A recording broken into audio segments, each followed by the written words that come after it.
Hi all, welcome to study com MLT academy. അങ്ങനെ 2024 കഴിഞ്ഞു, നമ്മൾ 2025 സ്റ്റാർട്ട് ചെയ്യാൻ പോവാണ്.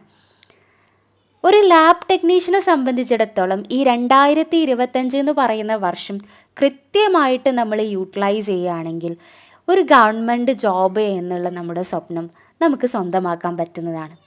കാരണം ഏറ്റവും കൂടുതൽ വാക്കൻസി വരുന്ന ലാബ് ടെക്നീഷ്യൻസിന് വാക്കൻസി വരുന്ന ഒരു എക്സാമാണ് കേരള PSC DMEയുടെ ലാബ് ടെക്നീഷ്യൻ എക്സാം എന്ന് പറയുന്നത്. സോ ലാബ് ടെക്നീഷ്യൻസ് എല്ലാവരും ഈ ഒരു എക്സാമിന് ഇപ്പം അപ്ലൈ ചെയ്തിട്ടുണ്ട്. അപ്പം 2025 നമുക്ക് ഈ ഒരു എക്സാം വരുന്നത്. ഏകദേശം ഒരു 6 മാസം ഉള്ള ഒരു 5 മാസം നമ്മൾ ഇതിന് പ്രിപ്പയർ ചെയ്യാനുള്ള ടൈം വരുന്നുണ്ട്. അതായത് ഈ 2025 സ്റ്റാർട്ട് ചെയ്യുന്നത് മുതൽ ഈ ഒരു എക്സാം വരെ നമ്മൾ കൃത്യമായിട്ട് പഠിക്കുകയാണ്, അല്ലെങ്കിൽ ഈ ഒരു എക്സാമിന് വേണ്ടിയിട്ട് ടൈം കണ്ടെത്തുകയാണെങ്കിൽ ഉറപ്പായിട്ടും നമുക്ക് എന്ത് ചെയ്യാൻ പറ്റും, ലിസ്റ്റിൽ കയറാൻ പറ്റുന്നതാണ്. നമ്മൾ എക്സാമൊക്കെ കഴിഞ്ഞിട്ട് എക്സാം കഴിഞ്ഞ അന്ന് സങ്കടപ്പെട്ടിട്ട് ഒരിക്കലും കാര്യമില്ല അല്ലേ. കാരണം നമുക്ക് പല എക്സ്ക്യൂസുകളും ഉണ്ടാവും ഈ ഒരു സമയത്ത്. നമ്മൾ ജസ്റ്റ് 2025 പല റെസൊല്യൂഷൻസും എടുത്ത് കുറച്ച് കഴിയുമ്പോഴേക്ക് നമ്മൾ മോട്ടിവേഷനൊക്കെ കുറഞ്ഞു വരും. പിന്നെ നമുക്ക് ഇത് പഠിക്കാനുള്ള ഒരു ത്വര വരുന്നത് കൺഫർമേഷനൊക്കെ വന്നതിന് ശേഷമായിരിക്കും. അപ്പോഴേക്ക് സിലബസൊക്കെ കാണുമ്പോൾ അത് വാസ്റ്റായിട്ട് കാണും, നമുക്ക് പഠിക്കാനുള്ള ഒരു മൂഡ് ഉണ്ടാവില്ല, അല്ലെങ്കിൽ ടെൻഷനാവും, അങ്ങനെ പല കാര്യങ്ങളും വരുന്നുണ്ട്. പക്ഷേ നമ്മൾ സ്റ്റാർട്ട് ചെയ്യുന്നത് തൊട്ട് എക്സാം വരെ കൃത്യമായിട്ട് ടൈം ടേബിൾ ഇട്ട് പഠിക്കുകയാണെങ്കിൽ ഉറപ്പായിട്ടും നമുക്ക് സിലബസ് കവർ ചെയ്യാനും പറ്റും, പ്രീവിയസ് ക്വസ്റ്റ്യൻ പേപ്പർ ചെയ്യാനും പറ്റും, കംപ്ലീറ്റ് റിവിഷൻ വരെ നമുക്ക് കംപ്ലീറ്റ് ചെയ്യാൻ പറ്റും നമ്മൾ ഇപ്പോൾ സ്റ്റാർട്ട് ചെയ്യുകയാണെങ്കിൽ. അതല്ല ജസ്റ്റ് കൺഫർമേഷൻ വന്നതിന് ശേഷം സ്റ്റാർട്ട് ചെയ്യുകയാണെങ്കിൽ ഇതിനൊന്നിനും നമുക്ക് ടൈം കിട്ടില്ല. അതുപോലെ എക്സാം കഴിഞ്ഞതിന് ശേഷം സങ്കടപ്പെട്ടിട്ടും കാര്യമില്ല. ഓക്കെ, കാരണം നമുക്ക് പല എക്സ്ക്യൂസുകളായിരിക്കും ഇപ്പോൾ ഉണ്ടാവുക. ഓൾറെഡി ഇപ്പോൾ വർക്ക് ചെയ്യുന്നവരായിരിക്കും, അപ്പോൾ നമുക്ക് പഠിക്കാൻ ടൈം ഉണ്ടാവില്ല. അല്ലെങ്കിൽ വീട്ടിലെ ജോലി ചെയ്യുന്നവരാണെങ്കിലും നമുക്ക് ടൈം ഇല്ല എന്നുള്ളൊരു പ്രശ്നം കാണുന്നു. പക്ഷേ നിങ്ങൾ ഏത് സക്സസ് സ്റ്റോറി അല്ലെങ്കിൽ സക്സസ് ആയവരുടെ സ്റ്റോറി എടുത്താലും അവരും ഇതേപോലെ പല കാര്യങ്ങളും ബ്ലിസി ആയിരുന്നവരായിരിക്കും. എന്നാൽ ആ ഒരു സക്സസ് ആയ കാര്യത്തിന് വേണ്ടിയിട്ട് ഡെയിലി അവർ കുറച്ച് സമയമെങ്കിലും മാറ്റി വെക്കുന്നതായിരിക്കും. അപ്പോൾ ഒരു ഡെയിലി 1 മണിക്കൂറോ 2 മണിക്കൂറോ എന്തായാലും നമ്മൾ ഈ ഒരു കാര്യത്തിന് വേണ്ടി സ്പെൻഡ് ചെയ്യണം. 100% ആ ഒരു കാര്യത്തിന് വേണ്ടിയിട്ട് ഇരിക്കണം. ഓക്കെ, നമ്മൾ വാസ്റ്റ് ആയിട്ടുള്ളൊരു സിലബസാണ് ശരിക്കും ഈ ഒരു ലാബ് ടെക്നീഷ്യൻ എക്സാമിന് വരുന്നത്. പക്ഷേ അത് നമ്മൾ ഒരു 150 ഡേയ്സ് സ്റ്റഡി പ്ലാൻ ആക്കി മാറ്റിക്കഴിഞ്ഞാൽ, അതായത് 150 ഡേയ്സ് എന്ന് പറയുമ്പോൾ ഏകദേശം നമ്മളൊരു 5 മാസത്തെ ടൈമാണ് എടുത്തിരിക്കുന്നത്. അങ്ങനെ നമ്മൾ സ്പ്ലിറ്റ് ചെയ്ത് കഴിയുമ്പോൾ നമുക്കൊരു ഡെയിലി ഒരു 2 മണിക്കൂറോ അല്ലെങ്കിൽ 3 മണിക്കൂറോ കൃത്യമായിട്ട് പഠിക്കാനുള്ളതേ ഉണ്ടാവുള്ളൂ. പക്ഷേ നിങ്ങൾ സിലബസ് കണ്ട് ടെൻഷൻ ആവണ്ട. ഇതേപോലെ എങ്ങനെ സ്പ്ലിറ്റ് ചെയ്ത് പഠിക്കാം, ഏതൊക്കെയാണ് നമ്മളുടെ DME എക്സാമിൻ്റെ സിലബസ് എന്നുള്ള വീഡിയോ ആണ് നമ്മൾ ഇന്ന് ഡിസ്കസ് ചെയ്യാൻ പോകുന്നത്. സോ ഈ ഒരു 2025 നിങ്ങളുടെ എല്ലാവരുടെ ലൈഫിലും ഇതേപോലെ ഒരു ഗവൺമെൻറ് ജോബ് സെക്യൂർ ആക്കാൻ പറ്റട്ടെ എന്ന് ആശംസിക്കുന്നു. നമുക്ക് സ്റ്റാർട്ട് ചെയ്യാം. നമ്മൾ ഫസ്റ്റ് സിലബസിലേക്കാണ് പോകുന്നത്. സിലബസിൽ ഓൾറെഡി മുന്നേ DME എക്സാമിൻ്റെ സിലബസാണ് നമ്മളിവിടെ നോക്കുന്നത്. പുതിയ എക്സാമിൻ്റെ സിലബസ് വരിക എന്ന് പറയുമ്പോൾ, അല്ലെങ്കിൽ ഇപ്പം വന്ന നോട്ടിഫിക്കേഷൻ്റെ സിലബസ് വരുമ്പോഴേക്ക് കൺഫർമേഷൻ ആവും. ഇനി അഥവാ എന്തെങ്കിലും ചെറിയ ചേഞ്ചസ് ഒക്കെ അതിലുണ്ടാവുള്ളൂ. അപ്പോൾ അതിൻ്റെ കൃത്യമായിട്ടുള്ള സിലബസ് വന്നിട്ട് പഠിക്കാമെന്ന് നമ്മൾ തീരുമാനിക്കുമ്പോഴേക്ക് ടൈം ലേറ്റ് ആവും. സോ ഈ ഒരു സിലബസ് വെച്ചിട്ട് തന്നെ ഇപ്പോഴേ പഠിച്ചു തുടങ്ങാം. അപ്പോൾ പാത്തോളജിയാണ്. പാത്തോളജിയിൽ ഞാൻ ഓരോ പോയിൻ്റായിട്ട് എടുത്ത് പറയല്ല, എന്താണ് സിലബസ് എന്നുള്ളതാണ്, എങ്ങനെയാണ് നിങ്ങളത് പഠിക്കുക എന്നുള്ളതും കൂടിയാണ് ഈ ഒരു വീഡിയോയിൽ ഡിസ്കസ് ചെയ്യുന്നത്. പാത്തോളജിയിൽ നമുക്ക് 6 മൊഡ്യൂൾസ് ആണ് വരുന്നത്. അത് ഫസ്റ്റ് മൊഡ്യൂൾ എന്ന് പറയുന്നത് ഹെമറ്റോളജിയാണ്. ഓരോ മൊഡ്യൂൾസിനും 5 മാർക്കാണ്. ഹെമറ്റോളജിയിൽ നമ്മൾ ബ്ലഡ്, ആൻറ്റി കൊയാഗുലൻ്റ്, പിന്നെ ഡിഫറെൻറ്റ് സെൽ കൗണ്ടുകൾ, അതേപോലെ തന്നെ ഹീമോഗ്ലോബിൻ, നമ്മൾ PCV, ESR അങ്ങനെയുള്ള ടെസ്റ്റുകൾ, കൊയാഗുലേഷൻസ്, ഇതൊക്കെയാണ് ഹെമറ്റോളജിയിൽ പഠിക്കാനുള്ളത്. ആ ഒരു സിലബസിൽ ഇത് കംപ്ലീറ്റ് 5 മാർക്കിന് ചോദിക്കാം. എന്നാൽ മൊഡ്യൂൾ 2 എന്ന് പറയുമ്പോൾ CP, ക്ലിനിക്കൽ പത്തോളജിയാണ്.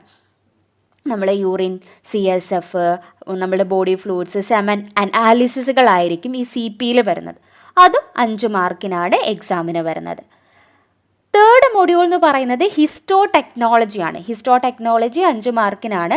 ഹിസ്റ്റോ ടെക്നോളജി എന്ന് പറയുമ്പോൾ നമ്മൾ ടിഷ്യൂ പ്രോസസ്സിംഗ് ആണ്. ഓരോ സ്റ്റെപ്പ് ഫിക്സേഷൻസ്, ഓരോ അതിൻ്റെ മൈക്രോടോം, അതുപോലെ തന്നെ ഡിഫറെൻറ്റ് സ്റ്റെപ്പുകളായിട്ടാണ് നമുക്ക് ഫിക്സേഷൻസ് ഹിസ്റ്റോ പാത്തോളജിയിൽ പഠിക്കാനുള്ളത്. അതും നമുക്ക് 5 മാർക്കിനാണ് വരുന്നത്. ഫോർത്ത് മൊഡ്യൂൾ എന്ന് പറയുന്നത് സൈറ്റോളജിയാണ്. സൈറ്റോളജി എന്ന് പറയുമ്പോൾ സെൽസിനെ കുറിച്ച് പഠിക്കുന്ന സ്റ്റഡിയാണ് ഈ സൈറ്റോളജി. FNAC, അതുപോലെ ലിക്വിഡ് ബേസ്ഡ് സൈറ്റോളജി, സെൽ ബ്ലോക്കുകൾ, അതിൻ്റെ ഫിക്സേഷൻസും കാര്യങ്ങളും സ്റ്റെയിനിങ്ങും ഒക്കെ ആയിരിക്കും സൈറ്റോളജിയിൽ വരുന്നത്. അതും 5 മാർക്കിനാണ്. ഫിഫ്ത്ത് മൊഡ്യൂൾ എന്ന് പറയുന്നത് സൈറ്റോജെനറ്റിക്സ് ആണ്. സൈറ്റോജെനറ്റിക്സിൽ നമ്മൾ ക്രോമസോം അനാലിസിസ് ആണ് മെയിൻലി വരുന്നത്. അതും 5 മാർക്കിനാണ് വരുന്നത്. ഓക്കെ, നെക്സ്റ്റ് സിക്സ്ത് മൊഡ്യൂൾ എന്ന് പറയുന്നത് ബ്ലഡ് ബാങ്കിങ് ആണ്. ബ്ലഡ് ബാങ്കിങ്ങിൽ നമ്മൾ ട്രാൻസ്ഫ്യൂഷൻ മെഡിസിൻസ്, ABO ഗ്രൂപ്പിങ്ങും അതിൻ്റെ ബ്ലഡ് കമ്പോണൻറ്റിൻ്റെ സെപ്പറേഷൻസ്, അതുപോലെ തന്നെ ബ്ലഡ് ട്രാൻസ്ഫ്യൂഷൻസ് റിലേറ്റഡ് ആയിട്ടുള്ള ഡിസീസസ്, ട്രാൻസ്ഫ്യൂഷൻ റിയാക്ഷൻസ് ഒക്കെ ആയിരിക്കും നമുക്ക് ബ്ലഡ് ബാങ്കിങ്ങിൽ പഠിക്കാനുള്ളത്. അങ്ങനെ ടോട്ടൽ 6 മൊഡ്യൂൾസ്, ഓരോ മൊഡ്യൂളിന് 5 മാർക്കിന് വെച്ചിട്ടാണ് വരുന്നത്. ഓക്കെ, ഇനി നമുക്ക് മൈക്രോബയോളജിയിൽ ടോട്ടൽ 5 മൊഡ്യൂൾസ് ആണ്. ഓരോ മൊഡ്യൂളിനും 6 മാർക്ക് വീതമാണ്. Okay, first module general microbiology പറയുമ്പോൾ sterilization, disinfections, culture media, microscopy, staining ഒക്കെയാണ് മെയിൻലി ജനറൽ മൈക്രോയിൽ വരുന്നത്.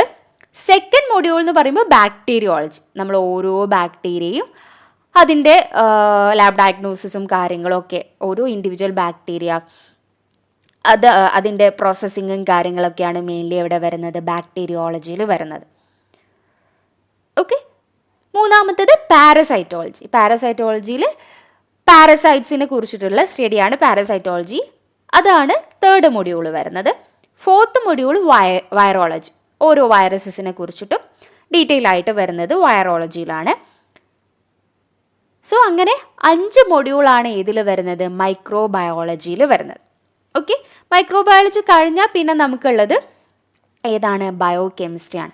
ബയോകെമിസ്ട്രിയിൽ നമുക്ക് വീണ്ടും ഒരു 26 മൊഡ്യൂൾസ് ആക്കിയിട്ട് അവിടെ ഓരോ സബ്ജക്റ്റുകളെ വെച്ചിട്ടാണ്. ഇതേപോലെ മൈക്രോബയോളജിനെ വീണ്ടും നമ്മൾ 6 മൊഡ്യൂളുകളാക്കിയിട്ട് അല്ലെങ്കിൽ 5 മൊഡ്യൂളായിട്ട് തിരിച്ചിട്ടുണ്ടായിരുന്നു. പക്ഷേ ബയോകെമിസ്ട്രിയിൽ ഓരോ സബ്ജക്റ്റായിട്ട് 26 മൊഡ്യൂൾസാണ്. ഓരോന്നും ചെറിയ ചെറിയ ടോപ്പിക്സ് ആണ് വരുന്നത്. ഇപ്പോൾ ഗ്ലാസ് വയേഴ്സിൻ്റെ ഫസ്റ്റ് മൊഡ്യൂള്, സെക്കൻഡ് മൊഡ്യൂളാണെങ്കിൽ പിപ്പറ്റ്സിൻ്റെ കാലിബ്രേഷനും കാര്യങ്ങളും, തേർഡ് മൊഡ്യൂളാണെങ്കിൽ ഗ്രേഡ്സ് ഓഫ് കെമിക്കലാണ് വരുന്നത്. ഫോർത്ത് മൊഡ്യൂളാണെങ്കിൽ നമ്മൾ ഡിസ്റ്റിൽഡ് വാട്ടർ, ഡീഅയണൈസ്ഡ് വാട്ടറിൻ്റെ ഒക്കെ പ്രിപ്പറേഷൻസും സ്റ്റോറേജ് ഒക്കെയാണ് വരുന്നത്. ഫിഫ്ത്ത് മൊഡ്യൂളാണെങ്കിൽ നമ്മൾ യൂണിറ്റ്സുകൾ, SI യൂണിറ്റും നോൺ SI യൂണിറ്റ്സുകൾ ഏതൊക്കെയാണെന്നുള്ളതാണ്.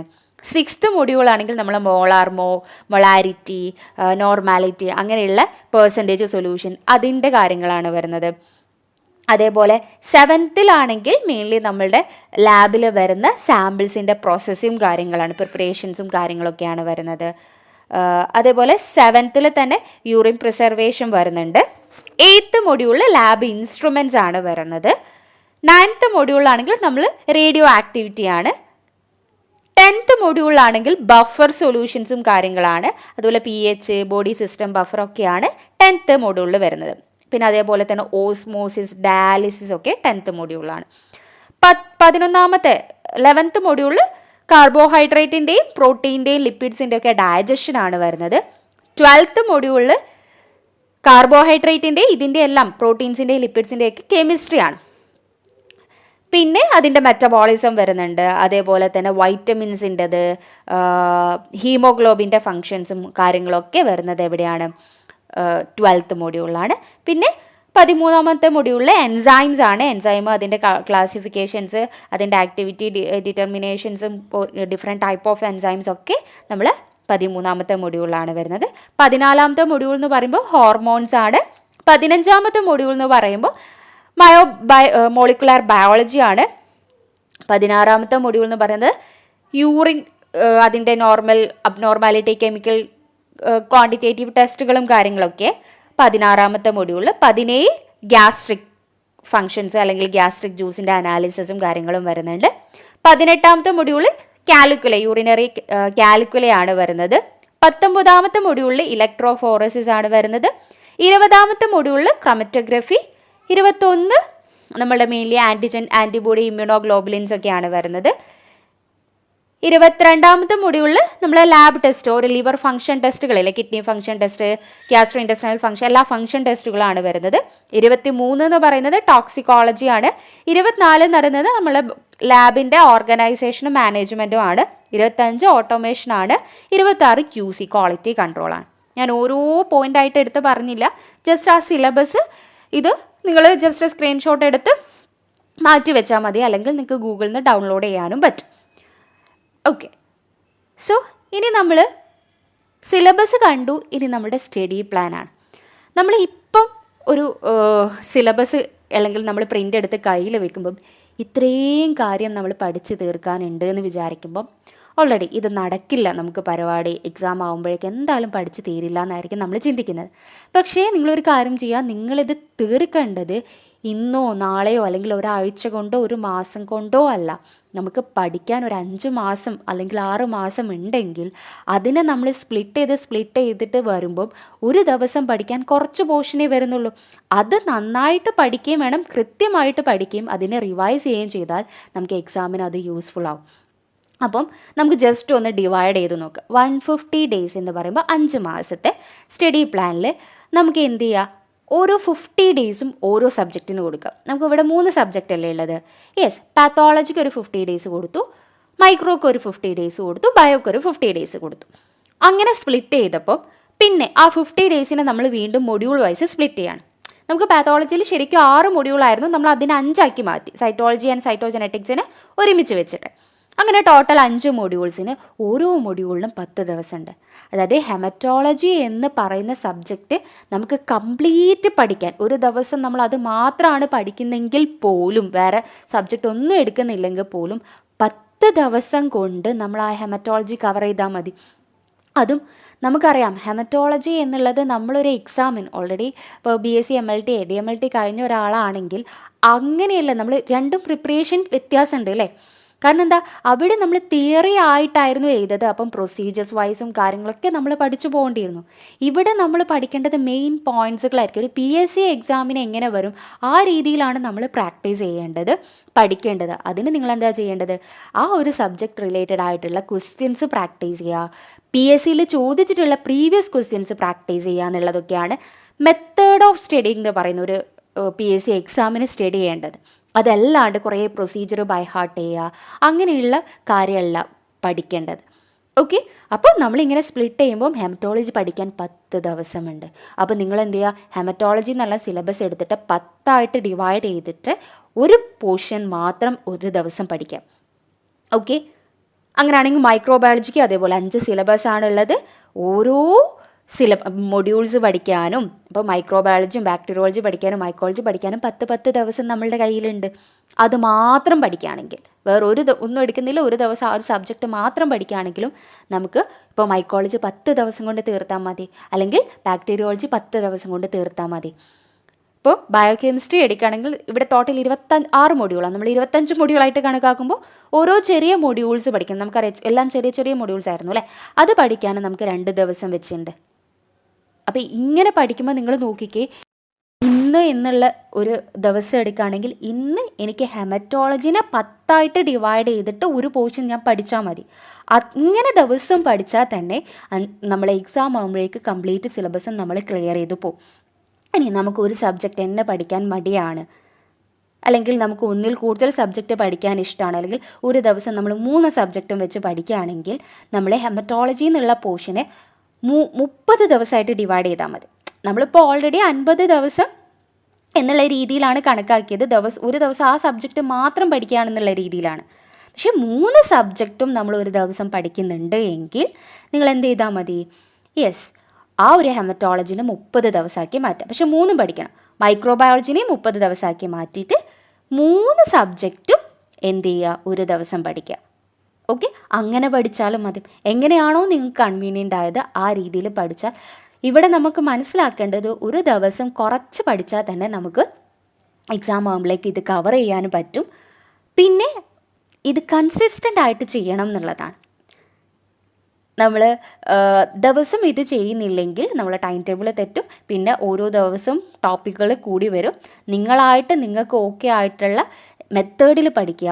അതേപോലെ തന്നെ എന്ത് ചെയ്യുക, ടൈം ടേബിൾ ഇട്ടിട്ടും പഠിക്കുക.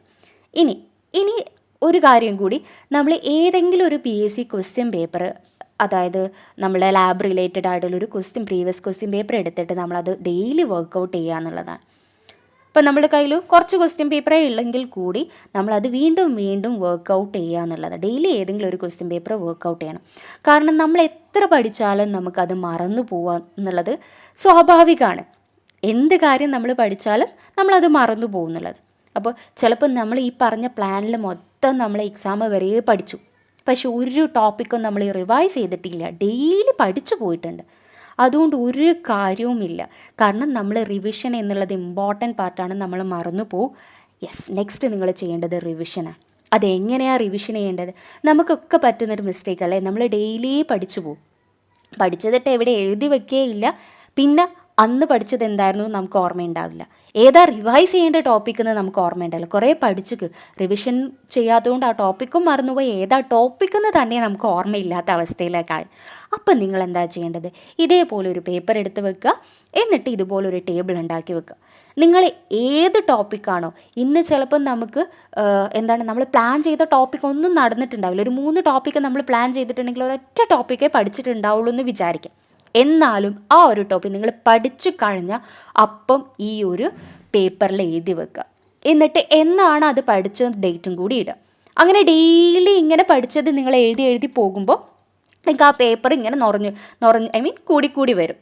അപ്പം നമുക്ക് മനസ്സിലാവും ഇത്രയും കാര്യങ്ങൾ, അതായത് നമ്മൾ പഠിച്ച കാര്യം കംപ്ലീറ്റ് ഇപ്പം എൻ്റെ കയ്യിലുണ്ട്, ഏതൊക്കെ സാധനം ഞാൻ പഠിച്ചിട്ടുണ്ട് എന്നുള്ള കാര്യം കൃത്യമായിട്ടുണ്ട്. അപ്പം നമുക്കിന്നൊരു അഭിമാനം തോന്നും, ഇതൊക്കെ ഞാൻ കവർ ചെയ്തു. ഇനി ഇവിടെ കണ്ടോ, ടോപ്പിക്കും ഉണ്ട്, അത് ചെയ്ത ഡേറ്റും ഉണ്ട്, പിന്നെ റിവിഷൻ 1, റിവിഷൻ 2, റിവിഷൻ 3 എന്നുള്ളത്. ഇത് ജസ്റ്റ് നിങ്ങൾ ഓൾറെഡി വീണ്ടും അത് പഠിക്കാൻ പോകാമെന്നല്ല ഉദ്ദേശിക്കുന്നത്.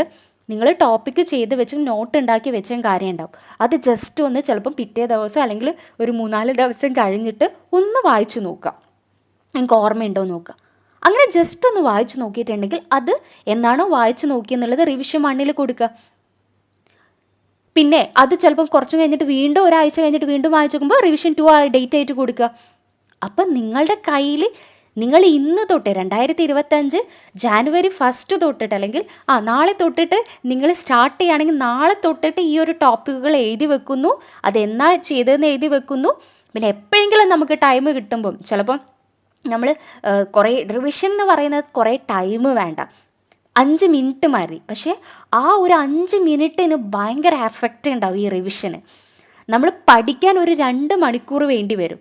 ആ ഒരു കാര്യം റിവൈസ് ചെയ്യാൻ ഇടയ്ക്കിടയ്ക്ക് റിവൈസ് ചെയ്യുകയാണെങ്കിൽ നമുക്ക് 5-10 മിനിറ്റ് മതിയാവും. ഇത് പഠിച്ചു വെച്ച് കുറേ കാലം കഴിഞ്ഞ് റിവൈസ് ചെയ്യുമ്പോഴാണ് നമുക്ക് വീണ്ടും ഇതേ പഠിക്കാനെടുത്ത അതേ സമയം തന്നെ റിവിഷന് വേണ്ടി വരുന്നത്. അപ്പോൾ ഇടയ്ക്കിടയ്ക്ക് അത് റിവൈസ് ചെയ്യുമ്പോൾ 5-10 മിനിറ്റ് അതിന് സ്പെൻഡ് ചെയ്യുമ്പോൾ നിങ്ങളിതിവിടെ ടിക്ക് ചെയ്യുന്നു, മാർക്ക് ചെയ്യുന്നു. നമുക്ക് ഭയങ്കര കോൺഫിഡൻസ് കൂടുകയാണ് ചെയ്യുന്നത്. കാരണം എന്താണെന്ന് വെച്ചാൽ ഓരോ ടോപ്പിക്ക് കൃത്യമായിട്ട് പഠിച്ച നമ്മളുടെ കയ്യിലുണ്ട്, അത് എത്ര പ്രാവശ്യം റിവൈസ് ചെയ്തു എന്ന് നമ്മളുടെ കയ്യിലുണ്ട്, ഇതിലേതൊക്കെ നമ്മളുടെ മൈൻഡിലുണ്ടെന്ന് കൃത്യമായിട്ട് നമുക്കൊരു ഐഡിയ ഉണ്ടാവും. സോ ഉറപ്പായിട്ടും നിങ്ങൾക്ക് ഈ ഒരു കാര്യം നിങ്ങൾ ചെയ്യുകയാണെങ്കിൽ അത് നിങ്ങൾക്ക് യൂസ്ഫുൾ ആവും എന്നുള്ളത് 100% ഷുവറാണ്. കാരണം നമ്മൾ പഠിക്കുന്നുണ്ട്, പക്ഷേ അത് റിവൈസ് ചെയ്യുന്നില്ല എന്ന ഒന്നാമത്തെ പ്രശ്നം. ഏതൊക്കെ ടോപ്പിക്കാണ് പഠിച്ചതെന്നുള്ള ഐഡിയ ഇല്ലാത്തതാണ് നമ്മുടെ രണ്ടാമത്തെ പ്രശ്നം. ഇത് രണ്ടും ഈ ഒരു കാര്യം ചെയ്യുന്നതിലൂടെ നമുക്ക് ക്ലിയർ ആവും. സോ ഈ ഒരു വീഡിയോ നിങ്ങൾക്ക് യൂസ്ഫുൾ ആയിട്ടുണ്ടെന്ന് തോന്നുന്നു. ജസ്റ്റ് ഒരു മോട്ടിവേഷനിലല്ല, നമ്മൾ എക്സാം വരെ കൃത്യമായിട്ട് പഠിച്ചു പോവുകയാണെങ്കിൽ നിങ്ങൾക്ക് ഉറപ്പായിട്ടും നിങ്ങളുടെ സ്വപ്നം യാഥാർത്ഥ്യമാകും. അതുപോലെ തന്നെ നിങ്ങൾക്ക് ഏത് തരത്തിലുള്ള വീഡിയോസാണ് ലാബ് ടെക്നീഷ്യൻ റിലേറ്റഡ് ആയിട്ട് വേണ്ടതെന്നുള്ളത് നിങ്ങൾക്ക് കമൻറ്റ് ചെയ്യാം. Thank you. Happy new year.